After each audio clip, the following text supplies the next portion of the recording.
শাকিব খান অভিনীত আলোচিত দুই সিনেমা প্রিয়তমা আর তুফান। এই দুই সিনেমাতেই অভিনয়ের প্রস্তাব পেলেও না করে দিয়েছিলেন ছোট পর্দার জনপ্রিয় অভিনেত্রী সাবিলা নূর। এখন এই সিদ্ধান্তের জন্য আফসোস করছেন এই অভিনেত্রী। এই ঈদে ওটিটিতে মুক্তি পেয়েছে শিহাব শাহীন পরিচালিত ওয়েব সিরিজ গোলাম মামুন। এই ওয়েব সিরিজে সাবিলার অভিনয় প্রশংসা করেছে। এর মধ্যে সাবিলাকে ঘিরে প্রকাশ্যে এসেছে প্রিয়তমা আর তুফান প্রসঙ্গ। খোঁজ নিয়ে জানা গেছে সময়ের সবচেয়ে আলোচিত সিনেমা তুফানে অভিনয়ের প্রস্তাব পেয়েছিলেন সাবিলা। একইভাবে গত বছর সবচেয়ে আলোচিত সিনেমা প্রিয়তমায় অভিনয়ের জন্য প্রস্তাব পান বিজ্ঞাপনচিত্র, টেলিভিশন নাটক আর ওটিটি মাধ্যমে জনপ্রিয় তারকা। প্রিয়তমা আর তুফান সিনেমা অভিনয় না করার প্রসঙ্গে সাবিলা একটি সংবাদ মাধ্যমে বলেন, আসলে আমি বলবো প্রিয়তমা আর তুফান সিনেমায় কাজ না করা আমার বোকামি ছিল।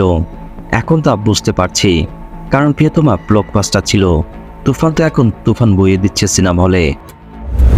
রাফির কাজে সবসময় একটা ডিফারেন্ট ডাইমেনশন থাকে।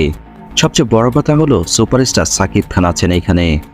কী কারণে প্রিয়তমা তুফান সিনেমায় কাজ করা হয়ে ওঠেনি সে প্রসঙ্গে সাবিলা বলেন, প্রিয়তমার সময় আমার টাইমিংয়ের একটা সমস্যা ছিল, সেই কারণে আমি আসলে করতে পারিনি সিনেমাটি।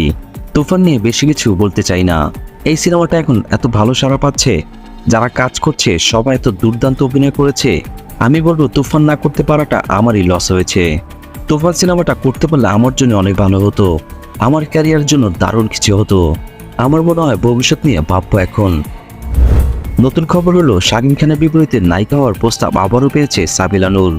কথাবার্তাও কিছুটা এগিয়েছে, তবে চূড়ান্ত কিছু এখনো জানা যায়নি। ভিডিও ভালো লাগলে অবশ্যই লাইক দিবেন। পরবর্তী ভিডিওগুলো পেতে অবশ্যই চ্যানেলটি সাবস্ক্রাইব করে রাখবেন।